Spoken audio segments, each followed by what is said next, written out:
Hello and welcome back. I just received this little beast as a gift from a good friend of mine, and I really want to use it, so I will need a lens. Luckily I do have a lens, this one. It's the actual lens from the camera, not from this camera, but from a same camera, Pentagon 6, and it's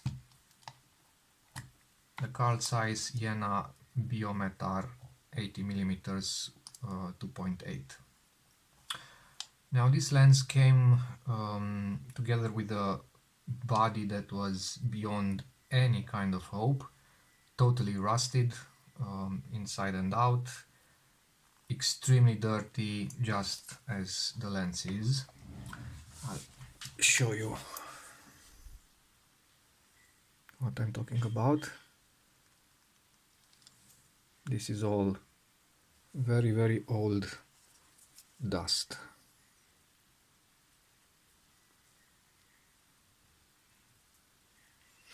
Yeah, so the lens is in a very poor condition. This aluminium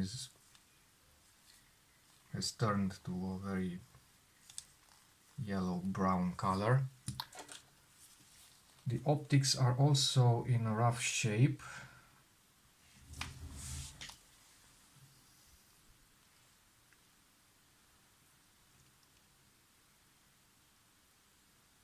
Full of dust, full of fungus, so it's gonna be quite an adventure. Oh, by the way, I have a Zorky phone case, so it matches some of the cameras that I like to work on. Okay, so I've never taken apart a Biometar. It will be a first. Hopefully I will not ruin it. Now, first thing first, I think I'm a bit allergic to dust, so I will just take it outside, try to dust off as much as possible from this old dust, and then we will start the disassembly.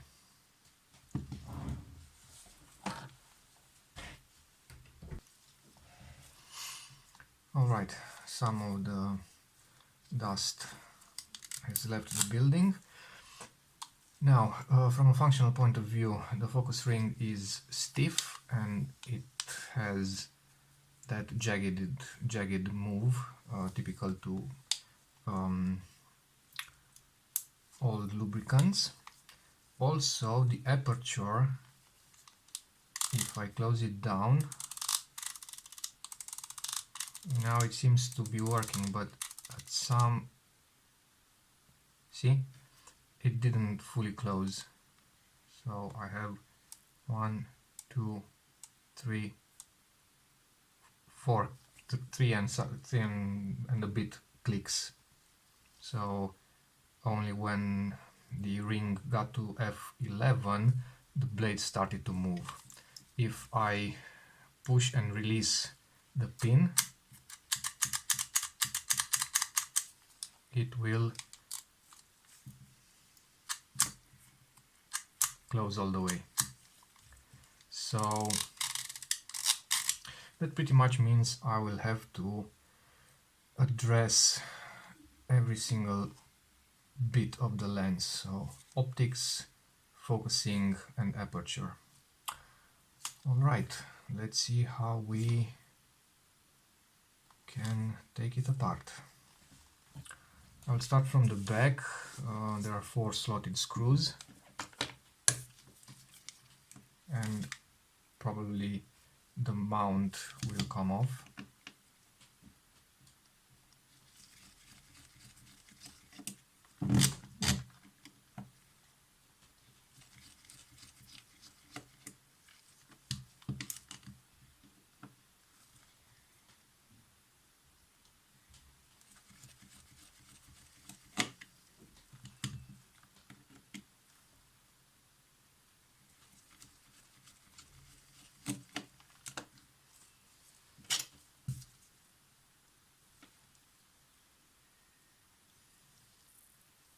is rust on the screws. I'll try to clean them when I get to the reassembly part. Okay, so we have 4 holes that are placed in a non-regular way. So I think these two are closer together than these two, and so they form sort of a trapezoidal shape.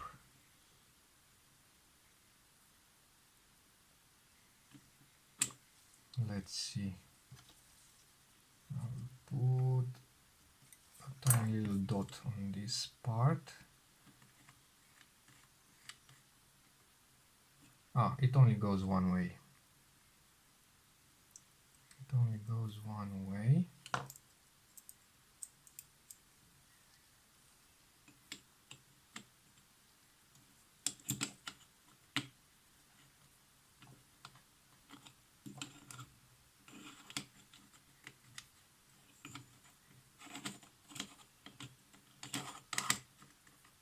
Yeah, for sure.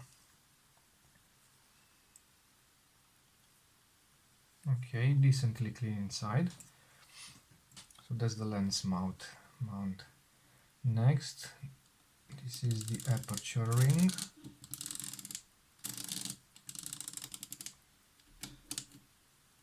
And there should be a ball for the detents and a spring.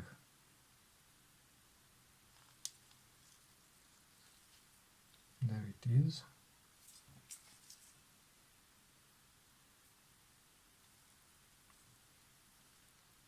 So it's like a little cylinder with a ball on one end and a little spring inside. Now if you lose either the ball or the spring, you are kind of done for. Now I took them out because all these chrome bits, so all the rings, will go into the ultrasound.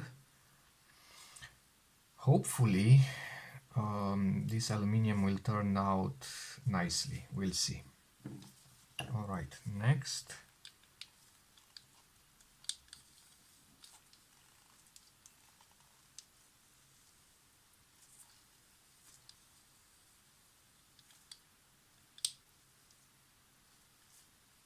So when you focus the lens, there are 2 plates, let's call them, that move up and down. So these plates must be connected to the outer part of the lens, which is the optical group. And that also means that if I take out these 2 brackets, the entire optical group will be able to spin freely. And that means that I can unscrew it towards the front of the lens, so I can separate the 2 halves. Okay.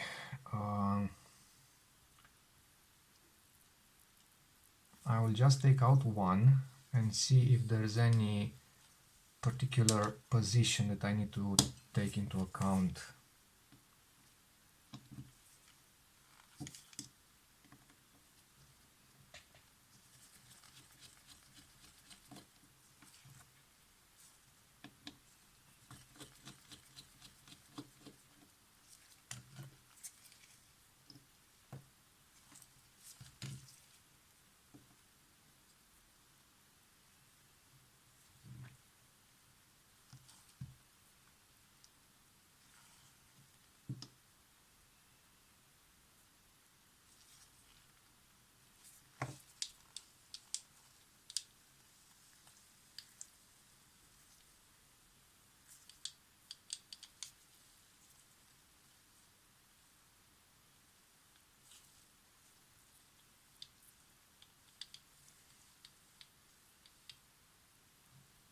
Now it seems that there is no position. There's a hard stop at the close focusing end of the scale, and there's also a hard stop at the infinity position. So that has nothing to do with the brackets. Now I will also want to see if the brackets are identical. So this is the lower one. I'll take out the upper one and see if I can put them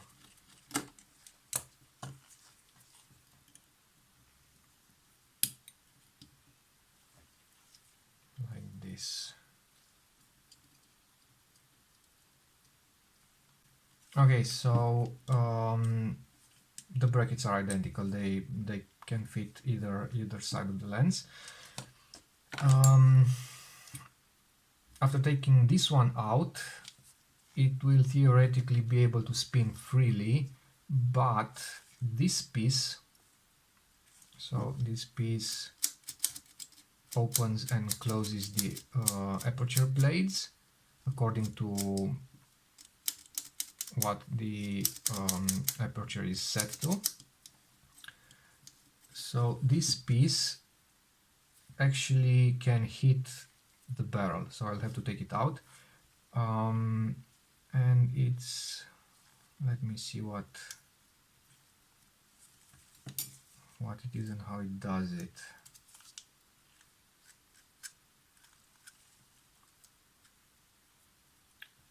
So it's like a cam with a little pin at the end that moves left and right, so it actuates the control ring of the aperture blades.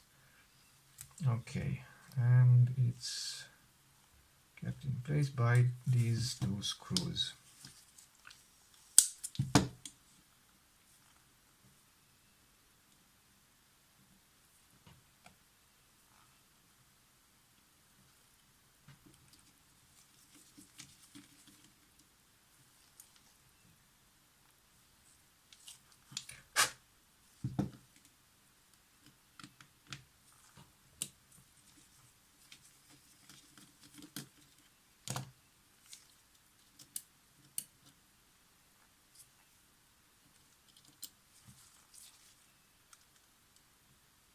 So you simply take it out and it has to go with the pin in here, in the slot between these two surfaces. So it's probably something like a U shape, and the pin goes in between the edges of the U. Okay, and this one goes like this, and this one goes inside and is spring loaded. All right, and now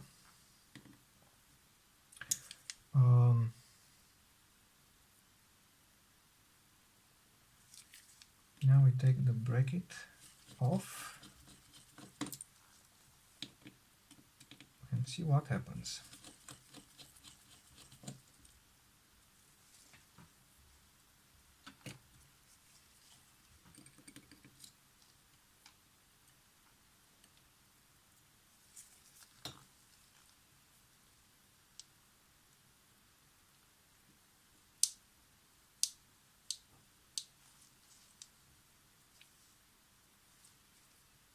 So this is the infinity position, and if I twist the actual optical block, it can only go like from here to here, and then it stops.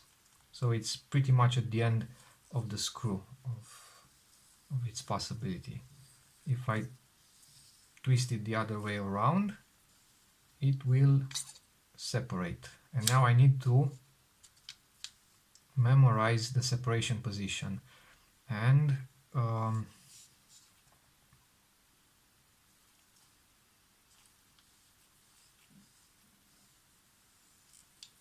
first of all, I will recheck this position so to make sure that I got the entry point correctly.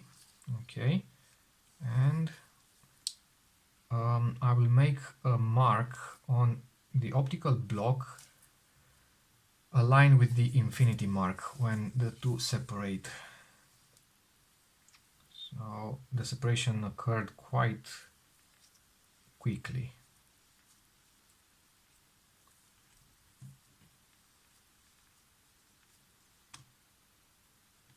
Okay, so it's here.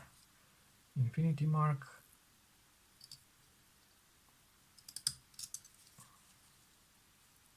And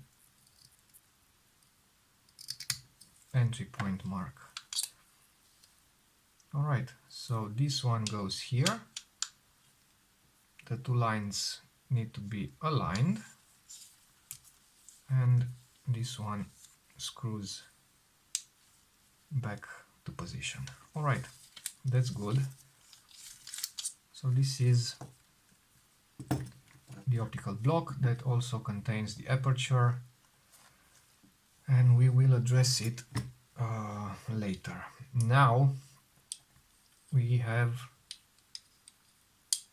another helix.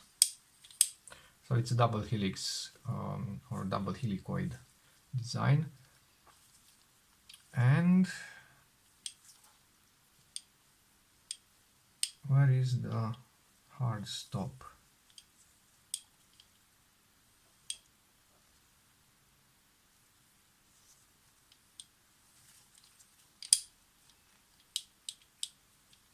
It's probably this screw.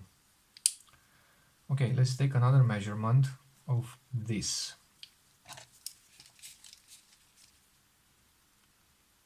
33.1.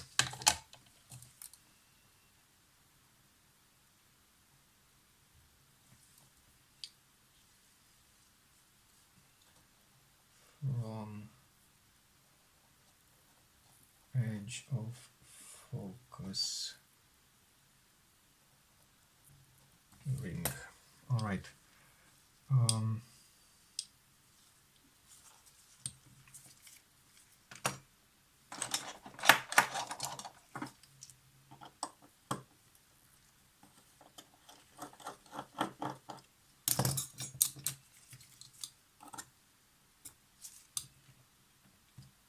Yeah, for sure this is the one, because the end of the screw is unthreaded. So this bit must travel within a groove. And that groove is like a semicircle, so it only allows a certain amount of radial movement. So from the infinity position,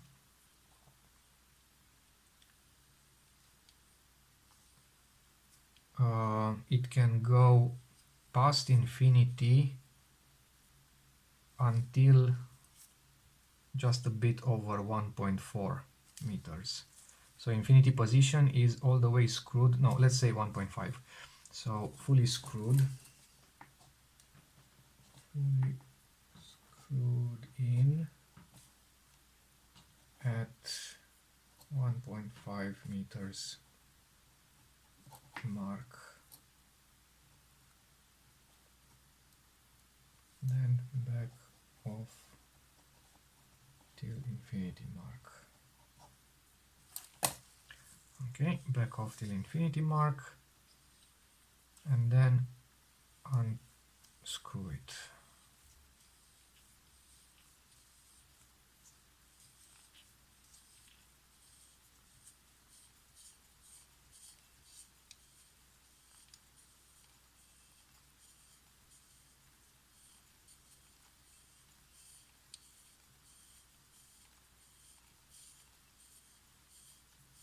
Holy moly.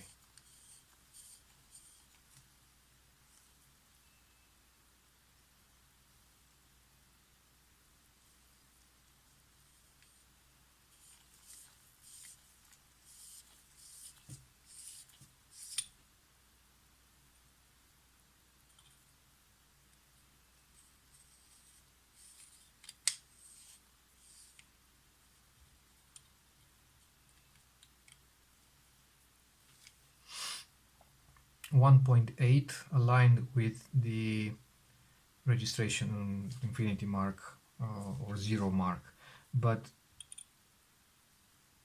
this is not a helicoid. I think this is a regular thread, so it only has one entrance. So let's put it at I said it was 1.8, right? Let's put it to, I don't know, 7 or wherever, it doesn't matter, and see how much it goes. It should be fully screwed in at 1.5, and it is. So this is a regular thread, no worries there.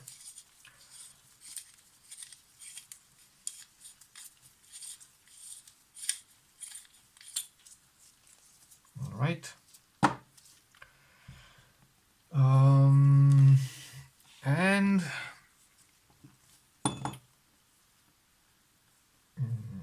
this one is here, this one is here. For the optics, some of the rear optical group is kept in place by these spanner rings. So it has one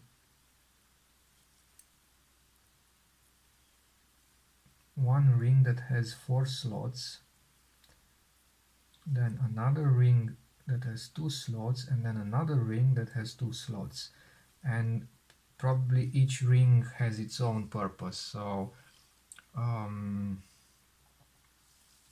we'll see, we'll take it slowly, but first I will try to take off this. Hopefully hopefully that's the way to tackle it.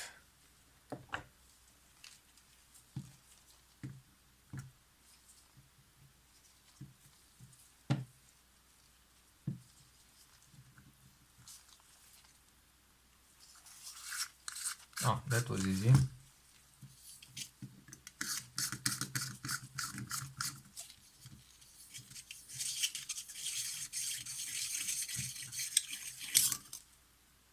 Okay,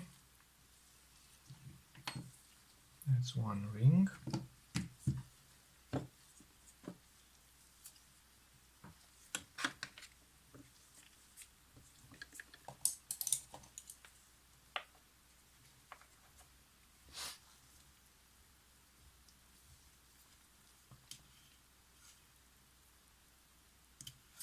This one is a retainer that has no grooves, so it was very lightly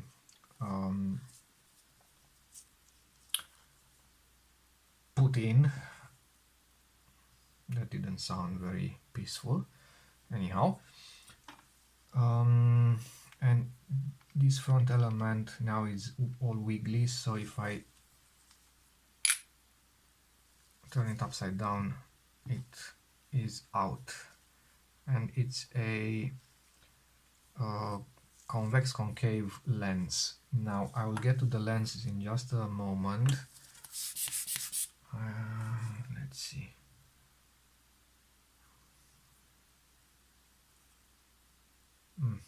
Not great, not terrible.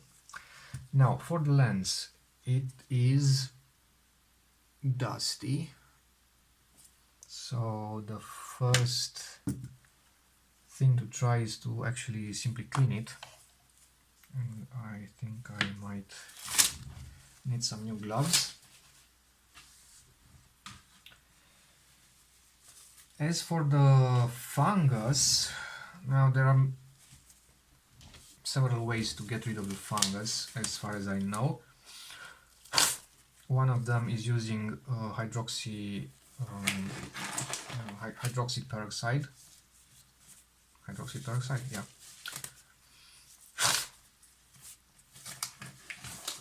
Another option that some people swear by is using cold cream. I had no idea what cold cream is. It's hand cream. What's important is this, sodium hydroxide. Now this is the chemical compound that will allegedly kill the fungus. We will see if that works or not. But first I will try to use some alcohol.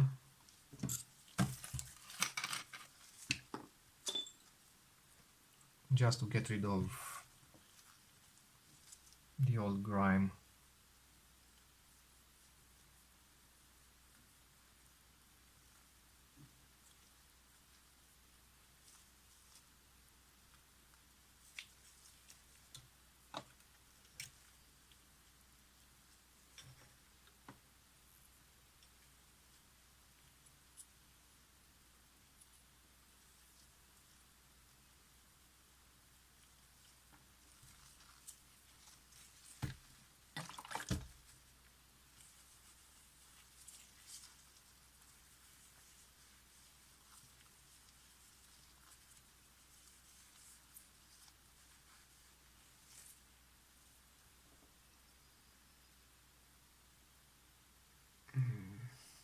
It doesn't look very good.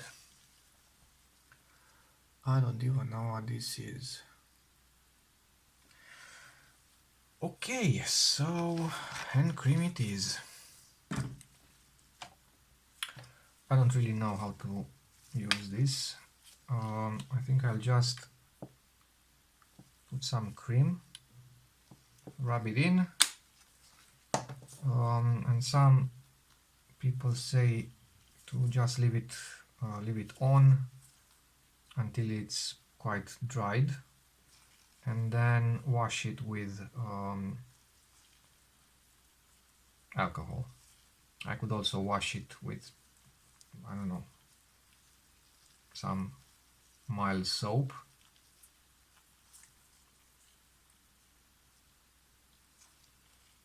But I guess the idea is to leave the cream on for long enough to actually have any effect and kill whatever fungus there that might be on the lens. Okay, I'll put it on a napkin.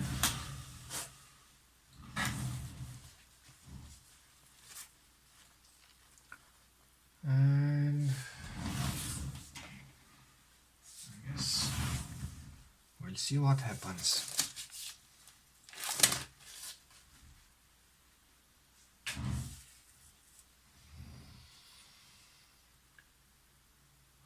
All right, I might just stop here for today. I will clean as much as possible the helicoids, and then I'll just ultrasound this one, this one, this one, and that's it.